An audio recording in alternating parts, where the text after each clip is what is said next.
Good evening. I'd like to welcome you all to the Tuesday, September the 13th, Newton County Board of Education work session. We have some special recognitions, Ms. Vera.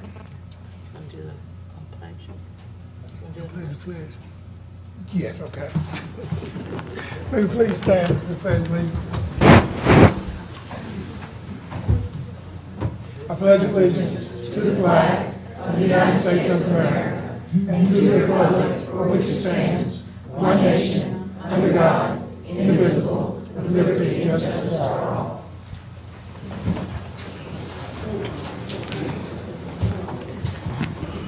Thank you. Special recognition. Yes, Mr. Chairman. Tonight we have several 8th grade students here who have earned recognition through the Duke University Talent Identification Program, also known as Duke TIP, at the end of the 2015-2016 school year.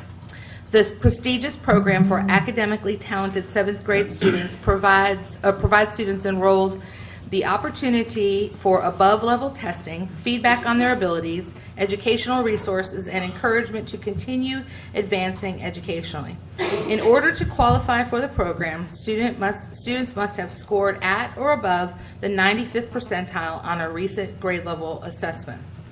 As part of the talent search enrollment, Duke TIP registers the 7th graders to take the ACT or the SAT as the above-level assessment. This allows students to have greater insight into their abilities, and it also gives them an opportunity to preview a college entrance exam.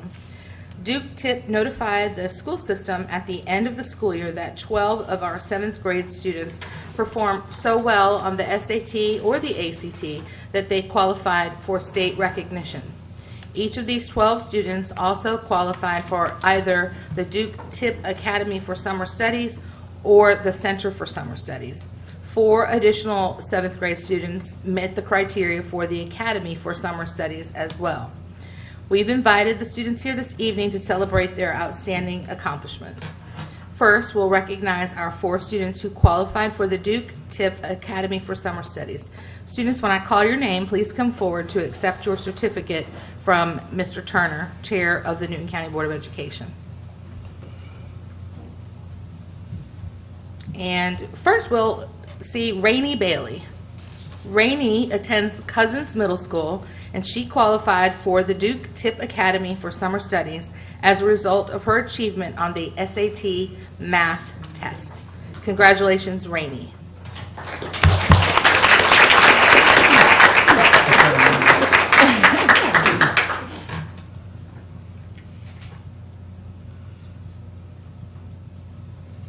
Congratulations. Cade Mitchell. Cade is a student at Cousins Middle School, and he qualified for the Duke TIP Academy for Summer Studies as a result of his performance on the SAT science test. Congratulations, Cade.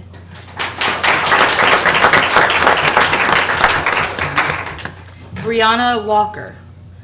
Brianna attends Clements Middle School, and she qualified for the Duke TIP Academy for Summer Studies with strong performance on the ACT in reading. Congratulations, Brianna. We have one additional student who was not able to attend this evening due to illness, but we want to be sure to recognize his accomplishment. Luke Gregory is a student at Newton County Theme School, and he qualified for the Duke TIP Academy for Summer Studies as a result of his achievement on the SAT reading test. So congratulations to Luke Gregory. And then finally, I would like to recognize the 4 young people I just called again. So if you just quickly stand up, and let's just congratulate them one more time.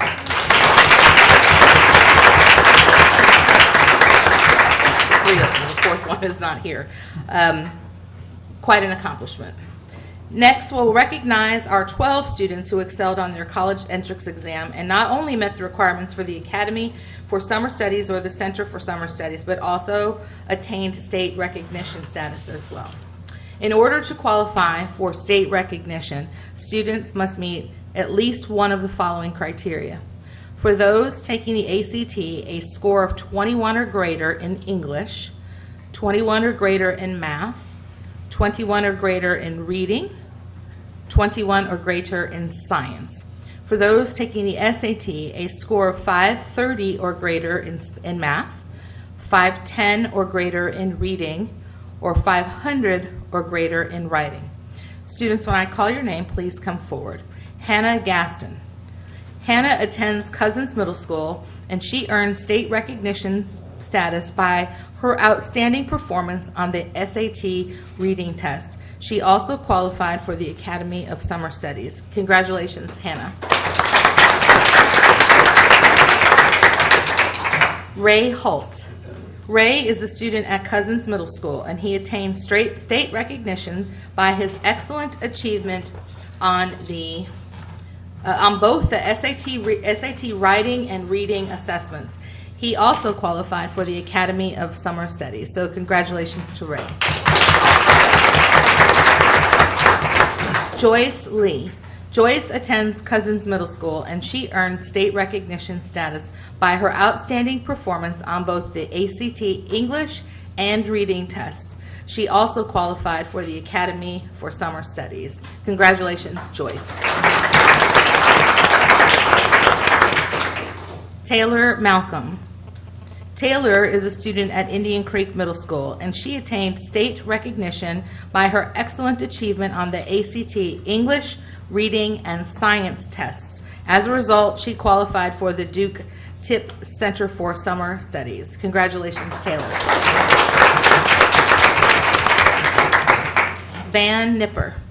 Van attends Indian Creek Middle School, and he earned state recognition status by his outstanding performance on the ACT math test. He also qualified for the Center for Summer Studies. Congratulations, Van. Russell Danilchuk is not here, so let me just read to you about Russell in his absence.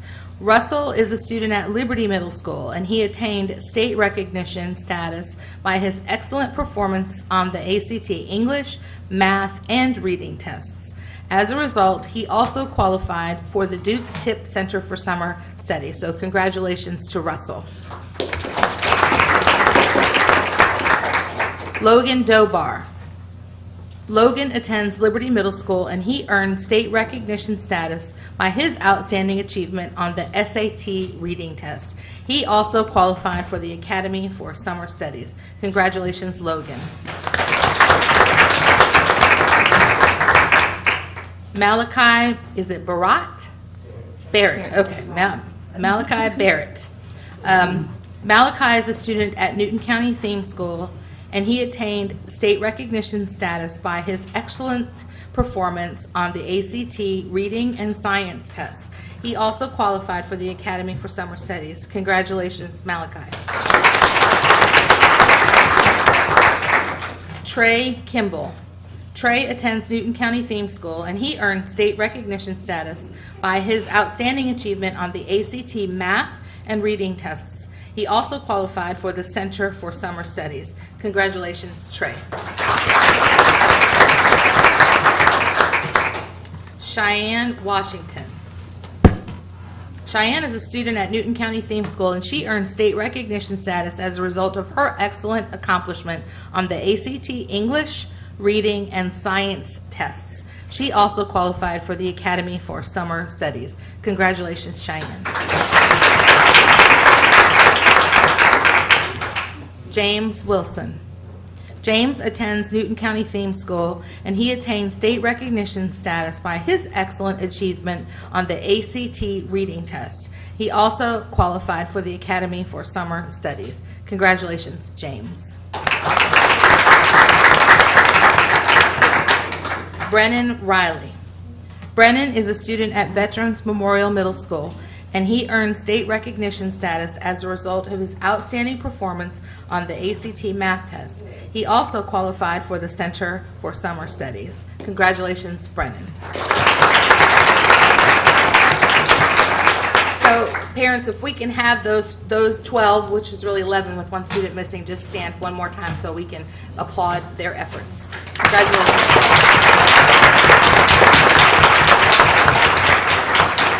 Thank you. Remember, these are students who during their 7th grade year excelled on very difficult college entrance exams that are traditionally administered to students in the 11th and 12th grade.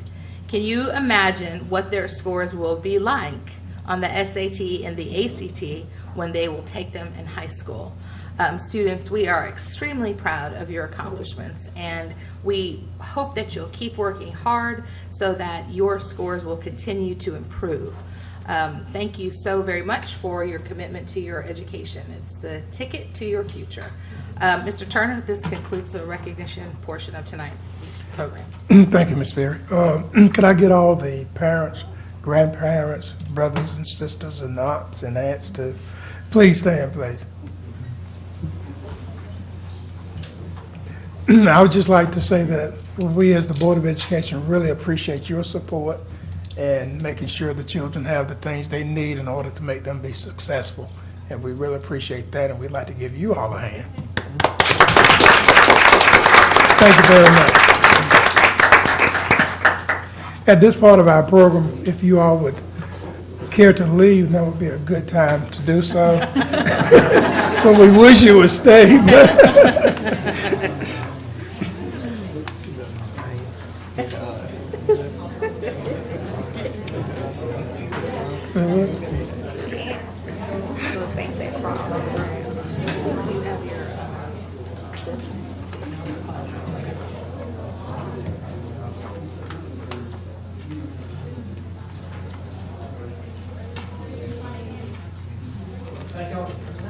Thank you, sir. Appreciate it.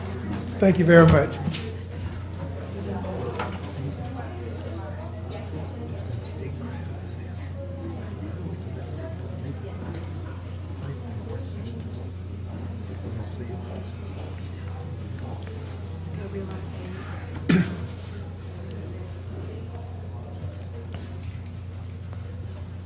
Okay, Ms. Fear, I understand that we have no public participation at this time. No, sir. We move on to the agenda. I need a motion to approve the agenda, please. So moved. Motion by Ms. Coggins. Do I have a second? Second. Second by Mr. Johnson. All in favor, aye? Aye. All opposed, same. Motion carries. I need a motion to approve the minutes, please. So moved. Motion by Ms. Baker. Do I have a second? Second. Second by Mr. Johnson. Any questions, any comments? Having none, all in favor, aye? Aye. All opposed, motion carries. Superintendent's report, Mr. Barr. Good evening. The financial report is there for your review. I do want to draw your attention to a few items in the operations report. Under business and finance, Newton County School System's SPLOST 4 distribution is $915,021, which is a decrease of $30,949 from last month's collection.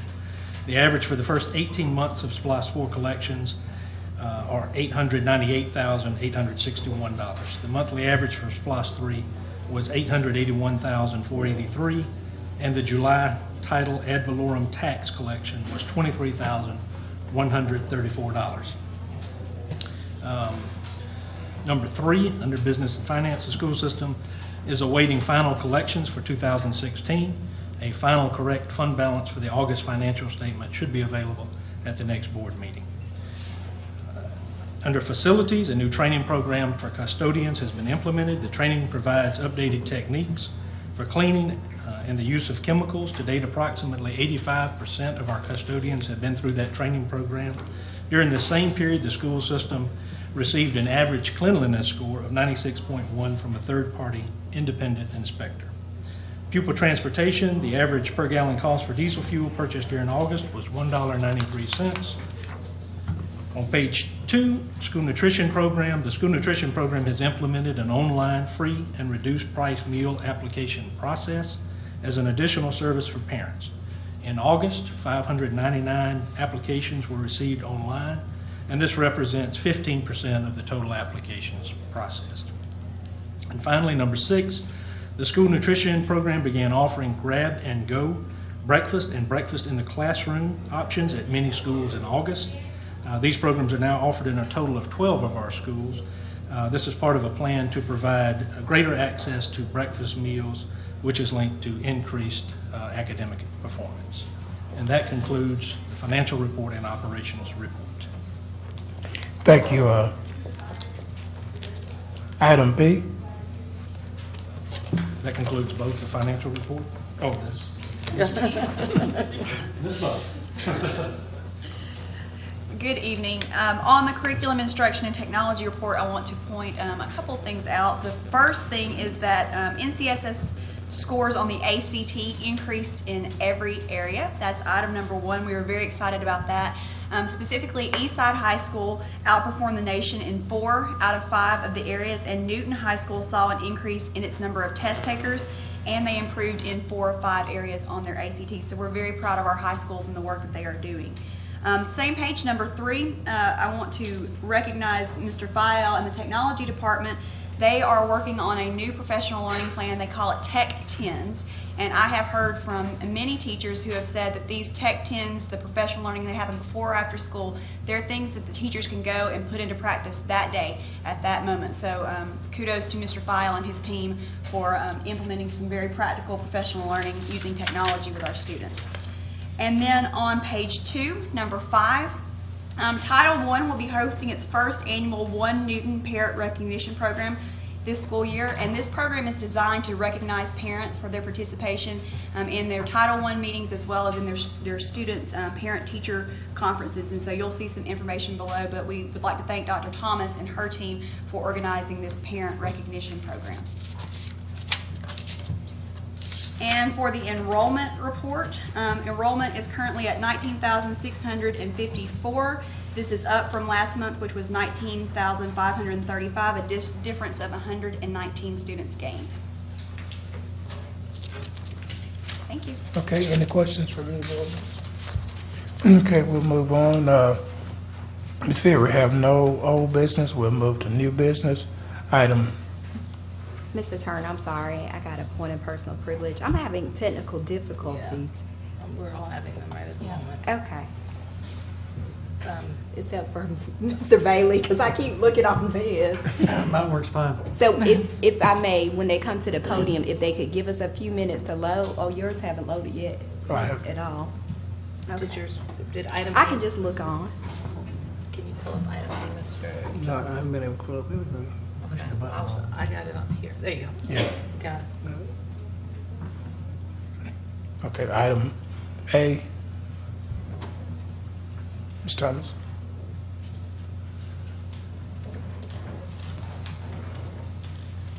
Good evening. I don't know, what, did you need me to Sorry. wait? Go ahead, we're Oh, okay. Recommendation. The superintendent recommends the approval of the attached 180-day school calendar for students and 190-day teacher calendar. Background.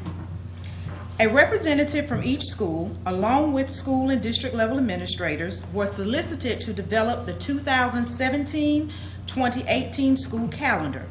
The calendar committee met and was polled in an effort to produce the attached calendar with options that reflect 190 teacher days and 180 student days. February 21st, 22nd, and 23rd of the 2018 school year are designated as makeup days if the school system is impacted by inclement weather or other unforeseen events lead to school closure occurs. If inclement weather or other unforeseen events do not occur, the 3 days will be added to February 19th and February 20th and serve as the mid-winter break.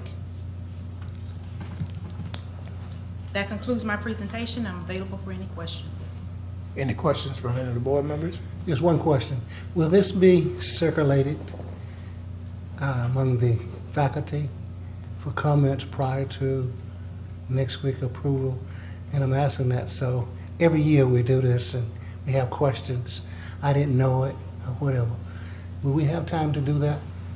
Well, It's at the pleasure of whatever the board would like and the superintendent. Currently, we do not have plans to circulate it, but just for the benefit of the group, what we've done in preparation of developing the calendar is we allow for the principal and the representative to have at least a month or more to poll their faculty to get input. So when we met with the committee, we considered all of the factors that they brought to the table so that we can develop a calendar that's best for the students in Newton County.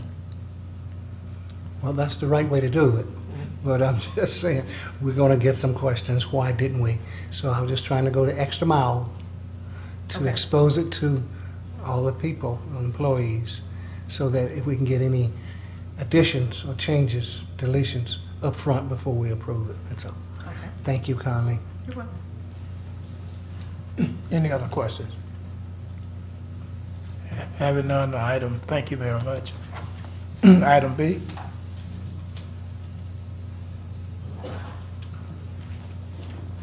In item B, the superintendent recommends the approval of an application for use of school facilities as submitted by the Eagle Dugout Club. The Eagle Dugout Club is requesting the use of Eastside High School baseball facilities through October 3rd. And that concludes item B. Okay, thank you, Mr. Bard. This is going to require board action tonight, so I need a motion for approval, please, for item B. So moved. A motion by Mr. Johnson. Do I have a second? Second. Second by Mr. Bailey. Any questions or comments? Having none, all in favor, aye. Aye. All opposed, motion carries. Item C. In item C, the superintendent recommends the identified items be declared surplus and disposed of per board policy DO. And that concludes item C. Any questions from Mr. Bard as relates to item C? Having none, we'll go to item D.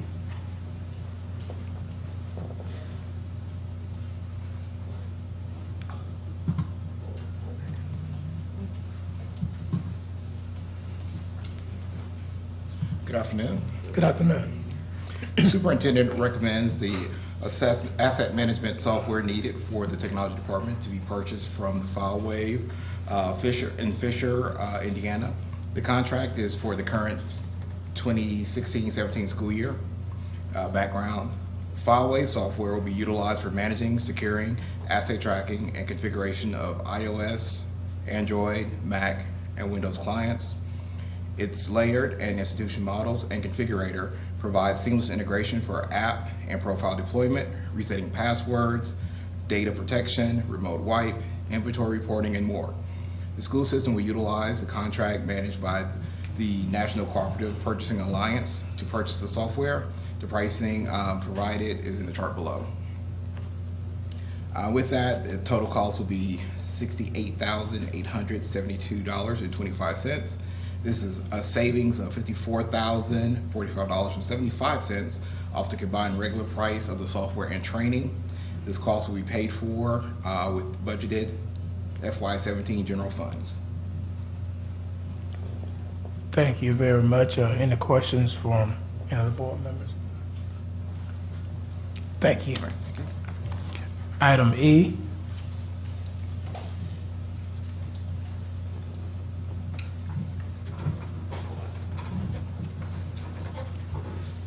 Good evening, everyone. Good evening. The superintendent recommends approval of the personnel items as outlined in executive session. Can I get a motion to approve item E, please? Second. Motion by Ms. Coggins, a second by Mr. Johnson. Any questions or comments? I have a comment. I need to recuse myself from item number 36. Okay. Having that request, can I, all in favor, say aye?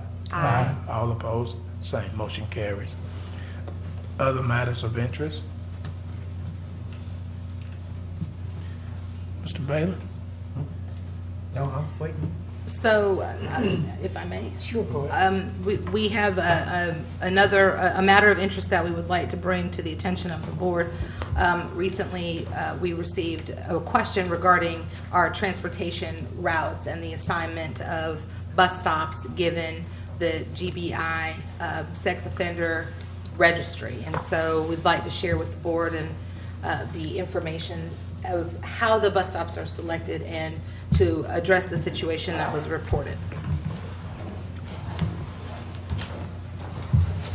And so I've prepared just a little bit of information for you to take a look at as it relates to the sex offender registry and the placement of school bus stops.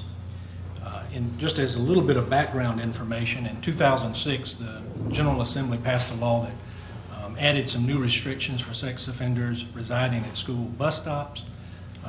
Later, that law was ruled as unconstitutional, and that resulted in the burden of keeping offenders away from school bus stops being shifted back to the local school district. So at this time, the school district's duty is not really a legal requirement, but is certainly one of best practice and a professional expectation.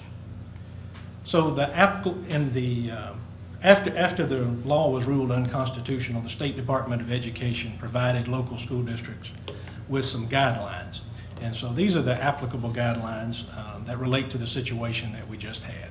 And as you can see, one, that we periodically and frequently compare the information provided through the GBI Sex Offender Registry to our routing information and our school bus stop locations. Secondly, that no child living on a public street will be assigned to, other than the offender's children, will be assigned a stop at the residence of an offender. Third, strive for no child living on a public street to walk past an offender's residence. And then fourth, strive for no child living on a public street to be assigned to a central bus stop within 1,000 feet of an offender's residence. So those are the guidelines that we operate with. And so here is the bus stops that were in question last week. And in the center, you can see the resident who had the question about the bus stops. And then the red circles indicate the locations of offenders. This is Laurel Ridge subdivision on Highway 81 South. And then indicated by the other two arrows on either side of the residence, you can see the bus stop locations. One at 175 Willow Shoals Drive and one at 105 Willow Shoals Drive. So what are the applicable guidelines in this situation? The bus stops, neither of these bus stops are located at a residence of an offender. No child is required to walk past the residence of an offender to access these bus stops. The bus stops are located more than 1,000 feet from the residence of an offender. And then finally, no child is required to walk more than 334 feet. That's less than 1/10 of a mile to access the bus stops. So we find that the bus stops are in compliance with all the guidelines, both provided by the State Department of Education and our own internal guidelines. So in summary, I offer to you the following. The school system followed all applicable guidelines. The school system, and this is important to understand, the school system and our parents really share responsibility for the safety of children at our bus stops. The school system has responsibility for finding safe locations that are easily accessible based on the guidelines that we've talked about. And the parent has responsibility for the safety and conduct of children traveling between their home and the school bus stop. And so at any time, we encourage any parent or guardian to contact the Pupil Transportation Department with any questions they may have about the placement of bus stops. And so that is the information that I have to share with you this evening.